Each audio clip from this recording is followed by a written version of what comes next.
Absolutely right. Thank you so much Varun Tej గారు. And yes, ఇక ఆలస్యం చేయకుండా మెగా మాటల కోసం రెడీయా?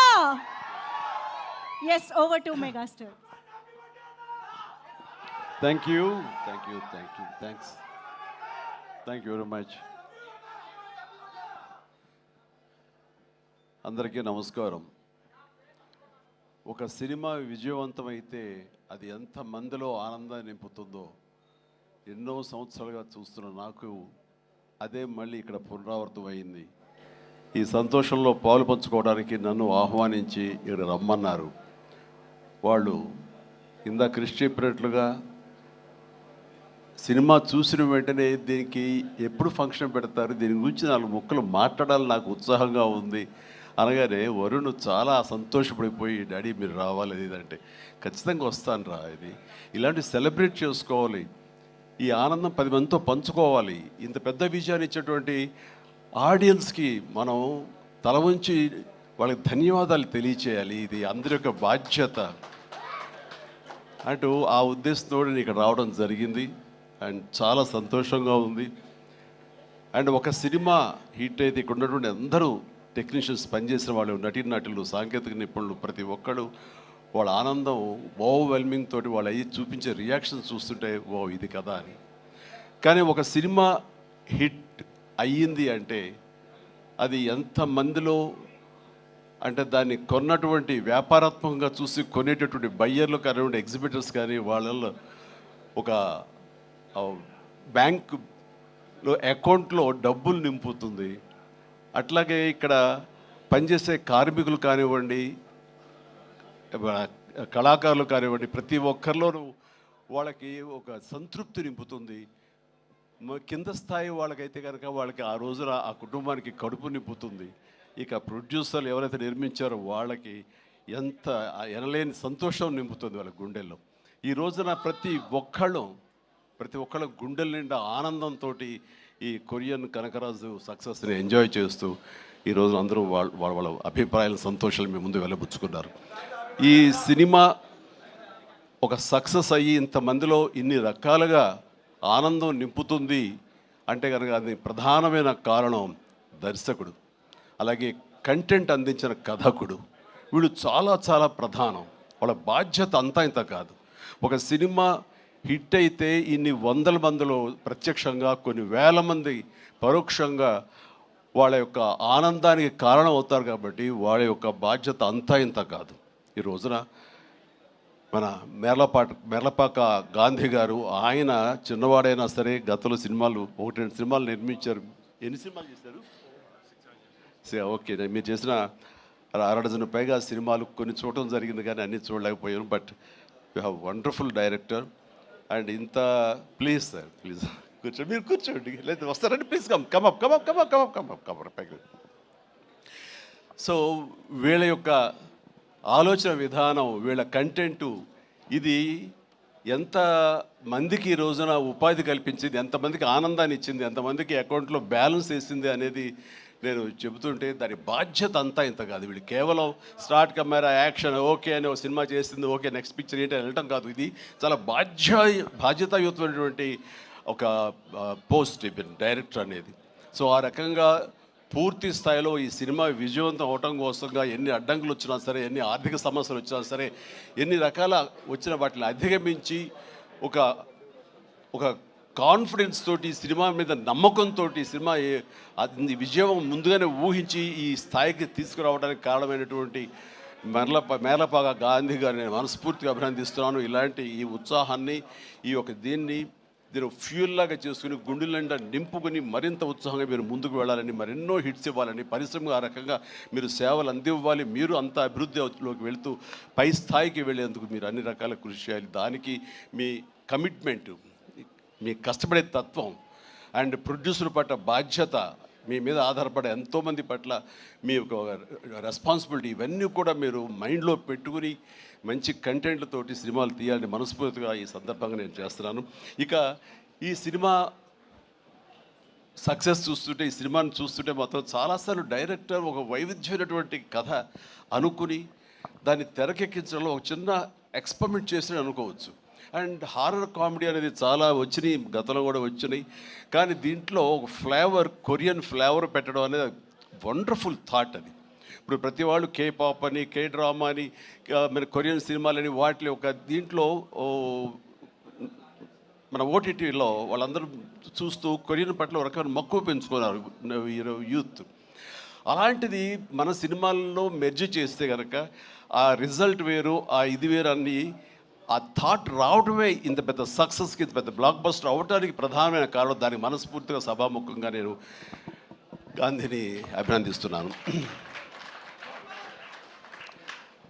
అండ్ ఈ సినిమాలో ఇంత రసవత్తరంగా సాగింది, ఇంత కమర్షియల్గా ఇంతమందిని ఆకట్టుకోగలిగింది అంటే ప్రధానంగా వరుణ్ తేజ్ ఇక్కడ నేను ఏది మాట్లాడిన ఒక బిడ్డగా కాదు, ఒక వైవిధ్యం వెల్కమ్ చేసి కేవలం ఒక సేఫ్ జోన్ కాకుండా రిస్క్ అయితే అయ్యింది, నేను అందరిలాగా కాకుండా వెరైటీగా వెళ్తూ ఉండాలంటూ ఆ కోరిక మేరకు, ఆ యొక్క జిజ్ఞాస మేరకు క్రిస్ గారి ఆయన కంచె నుంచి చేసిన, అంతకుముందు ఆ సినిమా ఫస్ట్ సినిమా ముకుందా చేసిన ఒక్కొక్క సినిమా, అలాగే స్పేస్ నేపథ్యంలో అంతరిక్షం చేసిన, ఇలా ప్రతి సినిమా చూస్తుంటే ఒక్క సినిమాలో కనిపించడం మరో సినిమాలో కనిపించలేదు. ఇప్పుడు మనం అందరూ ఏవి చూసాము, డిఫరెంట్ గెటప్స్ తోటి వెళ్తూ ఆ చేసిన ఆ కొన్ని సినిమాలు కూడా వైవిధ్యం చూపిస్తూ ముందుకు వెళ్తున్నాడు అని అంటే కనుక అతను ఒక ఆర్టిస్ట్గా నిలబడాలని తప్ప కమర్షియల్గా గబగబా సినిమాలు చేసేసి 4 డబ్బులు చేసేసుకోవాలి, నేను స్టార్గా ఎదిగిపోవాలి అనే ఆ తాపత్రయం కంటే కూడా ఒక నటుడుగా ఆచితూచి అడుగులు వేస్తూ, అలాగే కథల సెలక్షన్లో కూడా అతను అంత కరెక్ట్గా వెళుతున్నాడంటే కనుక అతని ఆలోచన విధానం బాగుంది, అతను ఎంచుకునే జోనర్స్ బాగున్నాయి. వాటి కోసం లేట్ అయినా పర్వాలేదు, అందులో కొన్ని విజయవంతం అవుతాయి, మరికొన్ని అపజయానికి అవ్వచ్చు. కానీ నీ వరకు నువ్వు మాత్రం నువ్వు తీసుకున్న ఆలోచన విధానంలో కానీ, నువ్వు ఎన్నుకున్న క్యారెక్టర్స్ కానీ, అందులో నువ్వు పోర్ట్రే చేసిన విధానం కానీ, నువ్వు అందులో చూపించిన నటన కానీ, నీ వరకు నువ్వు ఎప్పుడూ ఫెయిల్ అవ్వలేదు. ప్రతి సినిమాకు నువ్వు విజయం సాధిస్తూనే ఉన్నావు. ఆ సినిమా కొంచెం వెనకంజ వేసిందంటే ఆ తప్పు నీది అవ్వదు. కాబట్టి వరుణ్ ఇదే ధైర్యంతో, ఇదే కాన్ఫిడెన్స్ తోటి ముందుకు వెళుతూ ఉండు. ఒక వెర్సటైల్ యాక్టర్గా నువ్వు ఇక్కడ ఈ స్థానం సుస్థిరం చేసుకుంటావు. All the very best. And ముఖ్యంగా ఇక్కడ ఈ సినిమా సక్సెస్ అవ్వడానికి మీ అందరూ కారణమైనా సరే, జస్ట్ చిన్న పర్సనల్గా మాట్లాడుకుంటాను. అండ్ మా వాడు ఇది తన సక్సెస్ అనుకుంటున్నాడు, ఇది నీ ఖాతాలో వేసుకోవద్దు వరుణ్, ఇది మన బుడ్డోడు వాయు తేజ్ ఖాతాలో వేయి. నీ లక్కీ చామ్ వాడు. చూసావు, ఇందాక 7 సంవత్సరాలు బట్టి సరైన హిట్ ఇవ్వలేకపోయాను అనుకున్నావు సేవ, మీరు ఇప్పుడు ఎందుకు ఇచ్చారంటావు? అది తేడా. కాబట్టి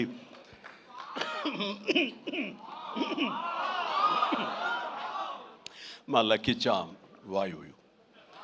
అండ్ ఇక నెక్స్ట్ మరొక ఈ సినిమా ఇంత పెద్ద హిట్ అవ్వటానికి మరొక స్ట్రాంగ్ రీజన్ సత్య సినిమాలు వరుసగా చూస్తుంటాను. సత్య ఇక లేడు పాప, అన్ఫార్చునేట్. రావాలని చాలా ఉత్సాహంగా ఉన్నాడు, నాకు చెప్పాడు మనవాడు. అండ్ బిజీగా ఉన్నాడు. ఓకే, ఇలాంటి ఈవెంట్స్ రాకపోయినా సరే ఇది ఎలాగైనా చూస్తారు తను. ఈ పాటికి లైవ్ చూసేస్తుంటాము. సత్య నువ్వు చూస్తుంటావు, నాకు తెలుసు, అర్థమైంది. ముందు నీకు షూటింగ్ ఉంది, అక్కడ షార్ట్స్ ఉన్నాయి, తర్వాత చూసుకోవచ్చు, షార్ట్లోకి వెళ్ళు. ఈ సినిమాలో చాలా బాగా చేసావు. ఎంత అంటే ఏంటి తను అని చెప్పేసి నీ కోసం ఈ సినిమా మరొకసారి కూడా చూడాలంత బాగా చేసావు. నువ్వు నాతో పాటు యాక్ట్ చేసినప్పుడు కూడా నేను అబ్జర్వ్ చేస్తుంటే నీకు లిమిటేషన్స్ లేవు నువ్వు. అండ్ ఆ క్యారెక్టర్ పరంగా నువ్వు ఆ హద్దులు లేకుండా నీ మనసుకు ఏది అనిపిస్తే నీకున్నటువంటి ఆ మిమిక్ టాలెంట్ తోటి దీన్ని అల్లుకుంటూ వెళ్ళిపోతుంటావు, కొత్తగా చేయడం ప్రయత్నం చేస్తుంటావు. అది నీ బలం. కాబట్టి ఎలాంటి ఇన్హిబిషన్స్ లేకుండా నువ్వు చేసే విధానం ఉంది, అది ఒక వైవిధ్యంగా ఉంటుంది. ఇంతమంది చేత అలరించబడుతుంది, ఇంతమంది చేత ఆకర్షించబడుతుంది. వాళ్ళందరూ ఆశీస్సుతోటి ఇదిగో ఇలాంటి విజయాలు నీ యొక్క ఖాతాలో చేరుతూ ఉంటాయి. ఆ రకంగా నువ్వు చూపించినటువంటి ఈ కామెడీ నాకు మళ్ళీ చూడాలనిపిస్తుంది. అంత బాగా చేసావు. అఫ్కోర్స్ మనం చేసినప్పుడు కూడా నువ్వు నీ అభిమాని అండి అంటూ గతంలో మీరు ఎట్లాగా నా సినిమాల కోసం ఎన్ని చూస్తుంటావు అండ్ అవన్నీ చెప్తూ ఉంటావు, వింటూ ఉంటాను. కానీ నాకు నువ్వు ఆనందం ఇచ్చాకంటే నా శిష్యుడిగా కానీ నా అభిమానం కానీ నా అభిమాని ఇంత స్థాయిలో ఉన్నాడన్న ఆ గర్వం ఉంది సేవా, అది నేను కొన్నా సరే ఎలాగైనా నేను మాటలు వచ్చి చెప్పలేను, అంత ఆనందంగా ఉంది. ప్లీజ్ కీప్ రాకింగ్, మీరు ఇట్లా ముందుకు వెళ్తుండాలి, కానీ సినిమాలు మరెన్నో చేస్తుండాలి. అండ్ ఈ సినిమాకి ఇంజనీర్ మన గాంధీ అయితే ఐరన్ పిల్లర్స్ మన వరుణ్ తేజ్. ఈ ఐరన్ పిల్లర్ నిలబడి ఒక కన్స్ట్రక్టివ్గా ఒక కన్స్ట్రక్షన్ ఉండాలి అంటే కనుక ఆ కాంక్రీట్ ఈ రోజున సత్యాన్ని నా విశ్వాసం, నాకు అలా అనిపిస్తుంది. So the wonderful combination. ఆయన డిజైన్ చేసాడు, పిల్లర్ లాగా నిలబడ్డాడు, ఐరన్ స్ట్రక్చర్ లాగా. ఆ ఐరన్ స్ట్రక్చర్కి అందంగా ఓ రూపం కల్పించి ఇదిగో ఈ కనకరాజు, కొరియన్ కనకరాజు అనేందుకు కాంక్రీట్ లాగా నిలబెట్టి స్ట్రాంగ్ వాల్ లాగా చేయగలిగాడు. దానికి సత్య ప్రధానమైన కారణం అయితే, దానికి మరి వాళ్ళకి రంగులు అందాలు కావాలి కాబట్టి ఆ అందాలు అది ఇచ్చింది Ritika. Ritika, you day fantastic job. And నీ గ్లామరు అది చూస్తుంటే వావ్ అనిపించింది నాకు. ఆ వావ్ ఇక్కడ వాడాలంటే మీరు ఇందాక నుంచి హింట్ ఇస్తారంట. తను నిజంగానే వావ్ చాలా బాగుంది. అది కొరియన్ దీంట్లోని హుషారు కానీ ఇవన్నీ ఎక్సలెంట్ అమ్మా. తర్వాత ఇక మన ఇతర ఆర్టిస్టులు పోలిస్తే కనుక నాకు మన ఉనికిదాకా ఉన్నారా, వెళ్ళిపోయారు ఆయన, మురళీధరన్ గౌడ్ గారు. ఓకే, ఆయన ఎక్సలెంట్, ఆయన కూడా మంచి ఆర్టిస్ట్. ఆయన సినిమాలు చూస్తుంటాం, ఎంత సహజంగా చేస్తుంటారో వారు కూడా ఇందులో కామెడీకి ఉపయోగపడ్డారు. అండ్ ఈ సినిమా విలేజ్ నుంచి ఇక్కడి నుంచి ఇండియా నుంచి ఫారిన్ వెళ్ళిన తర్వాత చూస్తుంటే ఒక కొరియన్ ఫిల్మ్ చూసినట్లే ఉంది, అంత బాగా ఉంది. దీనికి చాలా ఖర్చు ఉంటుంది కదా అనుకున్న తర్వాత నేను ఎంక్వైరీ చేస్తే చాలా బడ్జెట్, చాలా లిమిట్ తోటి, బడ్జెట్ కన్స్ట్రైన్ తోటి, వాటితోటి కూడా ఆయన అది చేయగలిగి ఆ ఫీలింగ్ ఇవ్వగలిగాడంటే నాకు చాలామంది ఈ ఒక్క విషయంలో మనం నేర్చుకోవాలి. అంటే ఖర్చు పెడితేనే అది కనపడుతుంది తెర మీద అనే భావంతో కాదు, నువ్వు ఇక్కడ అనుకోవాలి, నీ మైండ్లో అనుకోవాలి, ఈ విజువల్స్ మీద నీకు ఉండాలి, ఎడిటింగ్ సెన్స్ ఉండగలగాలి, డైరెక్టర్కి ఉండగలిగితే కనుక ఇలా రావాలి అంటే ఏమేం చేయాలని నువ్వు ఎక్సర్సైజ్ చేసుకుంటే కనుక అండ్ అవి ఇక్కడే సాధ్యపడుతుంది. ఈ రోజునటువంటి ఈ విఎఫ్ఎక్స్లో కానివ్వండి, మనకున్న టెక్నికల్ ఎక్సెస్తో కానివ్వండి, మనకి ఇచ్చిన ఆర్ట్ వాళ్ళ సపోర్ట్తో కానివ్వండి, చాలా చేయొచ్చు. కాస్ట్ ఎఫెక్టివ్ తోటి చాలా బాగా చేయొచ్చు. ఈ సినిమా అందరూ ఊహించట్టుగా అంత రిచ్ సినిమాగా ఉంది కదా, కొరియా వెళ్ళిపోయి చేస్తారంటే అది అంత అవ్వాల్సినంత ఖర్చు అవ్వకుండా లిమిట్లో చేయగలిగాడంటే తన ప్లానింగ్, తన భయం, భక్తి, ప్రొడ్యూసర్లు బతకాలి, మనతో పాటు ప్రొడ్యూసర్లు 4 డబ్బులు చేసుకోవాలి, అంతేగాని ప్రొడ్యూసర్ని నలిపేసేసి వాళ్ళు స్క్వీజ్ చేసేసి సినిమాలో చూపించి తద్వారా తన పేరు తను కనిపించాలనే ప్రయత్నం చేయకుండా ఆ రకంగా తను ఈ సినిమాని చేశాడు. ఇది ఒక బెస్ట్ ఎగ్జాంపుల్గా నేను అనుకుంటున్నాను as for as the director is concern, film making is concern. And days కూడా తక్కువలో చేయగలిగారు. మీరు ఫస్ట్ సక్సెస్ ఇప్పుడు ఈ సినిమా హిట్ అయిన తర్వాత ప్రేక్షకులకు వెళ్ళిన తర్వాత వాళ్ళు అందించిన విజయాన్ని మన విజయంగా కాదు, బిఫోర్ రిలీజ్ ఇట్ సెల్ఫ్ మీరు సక్సెస్ సాధించారు. దీన్ని బడ్జెట్ పరంగా అయితే కానీ లిమిటెడ్ టైంతో మీరు చేయటం కానీ దానికి నిజంగా మనస్ఫూర్తిగా అభినందిస్తారు.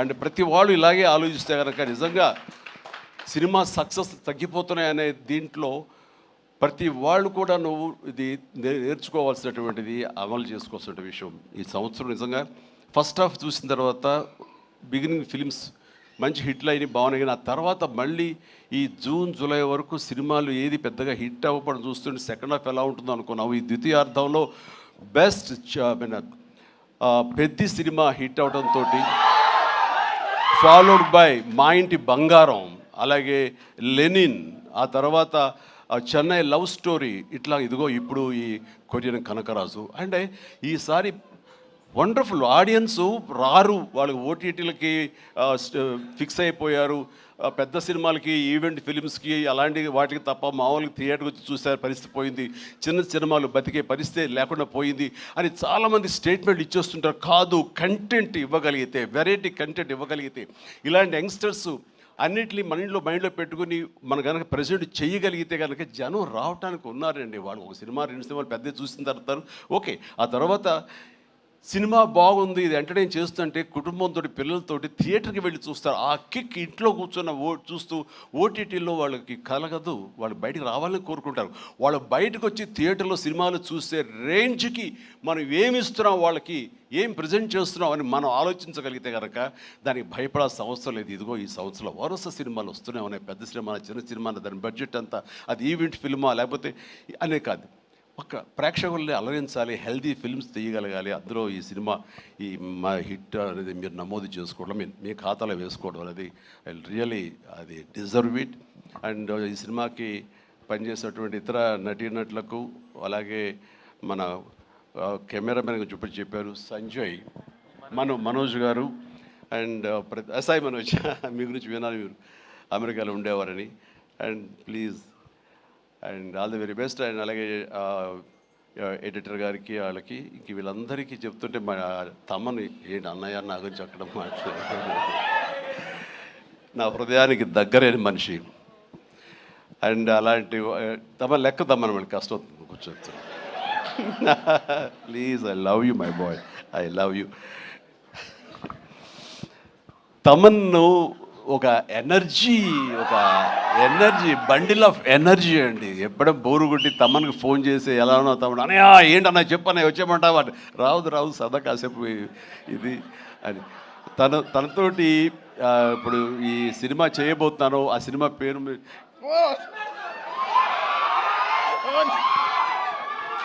చెప్పలేదు, చాలా హోల్డ్ చేసుకుంటున్నాను. కొంచెం కూడా వద్దంటవా, ఫస్ట్ లెటర్ ఫంక్షన్కి వచ్చే ముందరే బాబీ చెప్పి మరి పంపించాడు, నేను జాగ్రత్త చూసుకో. ఓకే, వాళ్ళకి హింట్ ఉన్నప్పుడు ఆపుకోలేకపోతున్నాను, బలవంతంగా ఆపుతున్నాడు చెప్తాను. Okay, all right. అండ్ ఇందాక డైరెక్టర్ గారు అన్నట్లుగా మేము ఒక బొమ్మను తయారు చేసావు, దానికి ప్రాణం పోసావు నువ్వు అని. నిజంగా ప్రాణ ప్రతిష్ఠ చేసేటటువంటి అద్భుతమైనటువంటి ఒక టెక్నీషియన్ మనం తమన్. నేను ఇదే మాట అన్నాను, మాకు ఈ సినిమా అన్ని రకాలుగా మేము చేసాము అని. నాకు ఈ మధ్యకాలంలో మేము చేసినటువంటి గాడ్ ఫాదర్ సినిమాలో, అండ్ తమన్ నిన్ను నమ్ముతున్నాను, దీనికి ప్రాణ ప్రతిష్ఠ నువ్వు చెయ్యాలి, దీనికి ప్రాణం పోయాలి, దీనికి ఆరో ప్రాణం నువ్వే అవ్వాలి అని అన్నందుకు ఆ సినిమాలో తను చేసి ఆ బీజిఎమ్స్ అవి అంత అత్యద్భుతంగా ఇచ్చాడు ఆ సినిమాలో. అండ్ దానికి ఇప్పుడు మళ్ళీ ఈ సినిమా మన రాబోయే కొత్త సినిమా 158 అలాగే అంతా కష్టపడి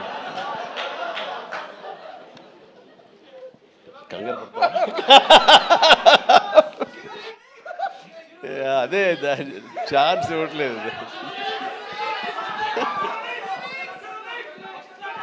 దానికి ఇప్పుడు టీజర్ రాబోతుంది నా బర్త్డే సందర్భంగా. దానికి ఇది ఆపలేవు నువ్వు, ఇంకా ఏమి చెప్పకుండా అంటే కష్టం అవుతుంది, ఇంకా చిరాకు తెప్పిస్తారు ఎంత. సో దా టీజర్ అనేది కొల్లి బాబీ చాలా అద్భుతంగా కట్ చేసినాడు. దానికి తను ఇస్తున్న బీజిఎమ్స్ అనేది అదొక లెవెల్లో ఉంటుంది. ఖచ్చితంగా మీరు ఆ రోజున మీరు వెయిట్ చేయండి, ఆ సినిమా ఆ ట్రైలర్ ఎంజాయ్ చేస్తూ తద్వారా మీరు బాగుంది అంటే అదే మీరు నాకు ఇచ్చే బర్త్డే విషెస్. తమన్ మనస్ఫూర్తిగా ఈ సినిమాలో నీ వర్క్ గురించి ప్రత్యేకంగా చెప్పక్కర్లేదు, అత్యద్భుతంగా చేసావు, ప్రతిదీ బాగుంది. అండ్ కొన్ని ఎలివేషన్స్ నువ్వు ఇచ్చినప్పుడు అంతా ఇంతగా తను ఒక సాదాసీదా ఒక విలేజ్ బాయ్ నుంచి వాడు ట్రాన్స్ఫార్మ్ అయ్యి ఒక కొరియన్ వాడు ఆవహించిన తర్వాత తన స్వాగ్, తన బడి తీసుకోవడం, తన సిగార్ కాల్చడం, ఇవన్నీ చూస్తున్నప్పుడు వెనకాల నువ్వు కనపడుతున్నావు సైమల్టేనియస్గా. అండ్ అత్యద్భుతం, ఇద్దరు పోటాపోటీ పడి మీరు కనిపించిన తీరు, ఆ సీన్ను అత్యద్భుతంగా మేము ఎంజాయ్ చేస్తుంది మాత్రం hats off and really appreciate. ఇక ఎవరి గురించి మర్చిపోయింది క్షమించండి. ప్రతి ఒక్కరికి నా హృదయపూర్వక అభినందనలు. మీరు అందరూ ఎక్సలెంట్గా చేశారు. కాసర్ల గారు, అలాగే బాయ్ మీరు కూడా. అండ్ అఫ్కోర్స్ మీ గురించి ఇప్పుడే యూసఫ్ గారండి, దావూద్ గారు. అండ్ మీరు కూడా వెనక స్క్రీన్ ప్లేలో మీ యొక్క పాత్ర ఉందని విన్నారు. అట్లాగే ఎవరు ఇందాక నుంచి హాసిని ఐశ్వర్య అంటారు. మీరు ఎవరో తెలియదమ్మా, కానీ ఇది అందరూ మీ గురించి మాట్లాడుతున్నారు. మీ ప్రత్యేకత ఏంటో నేను కాస్ట్యూమ్స్ డిజైనర్. ఓ సారీ, ఓకే, మా ప్రొడ్యూసర్ వైఫ్. ఓకే, సో మీకు కూడా నా కంగ్రాచులేషన్స్. ఈ రోజున క్రేష్ మీరు ముందు నుంచి కూడా మీరు రాజీవ్ రెడ్డి గారి కాంబినేషన్లో మీరు సంస్థ పెట్టడం ఏంటి, దాంట్లో మీరు సినిమాలు తీయటం, మీకు నచ్చింది సినిమా ఎంత పెద్ద హిట్ అయింది ఏంటి అనేది కాదు, సినిమాలు చేస్తూ ఉండాలి, మా ప్యాషన్ ఏంటో మీకు తెలుస్తుంది. బట్ ఈ నేపథ్యంలో మీరు అట్లా ధైర్యంతో మీరు ముందుకు అలా వెళుతూ ఉన్న ఈ ప్రయత్నంలో హిట్ అనేది ఇన్విటబుల్, అది ఈ రోజున ప్రూవ్ అయింది. అండ్ నిర్మాతగా రాజీవ్ రెడ్డి గారికి అండ్ ఆయన ఫ్రెండు కో ప్రొడ్యూసర్గా నీకు, అలాగే మరొక ప్రొడ్యూసర్స్గా ఉన్నటువంటి మా కుర్రవాళ్ళు Vicky and UV creations, Vamsi, వీళ్ళందరికీ హృదయపూర్వక అభినందనలు. ఈ సినిమా హిట్ అవ్వడం అనేది ఇంతమందిలో ఆనందం కలిగజేసినందుకు ఈ కారణమైనటువంటి ప్రతి ఒక్కరికి, చిన్న పెద్ద అందరికీ నా హృదయపూర్వక నా సంతోషాన్ని తెలియజేస్తూ నా అభినందనలు తెలియజేస్తున్నాను. ముఖ్యంగా ఇలాంటి సినిమాలు ఆదరించినందుకు మీ ప్రోత్సాహానికి, ఆడియన్స్కి మనస్ఫూర్తిగా thank you so much. I love you all. Thank you sir, thank you very much sir. వేదిక పైన ఉండవలసిందిగా రిక్వెస్ట్ చేస్తూ టీం అందరినీ ఒక్కసారి స్టేజ్ పైకి వస్తే ఒక బిగ్ గ్రూప్ పిక్చర్ ఇచ్చేద్దాం సార్ మీడియా కోసం. So yes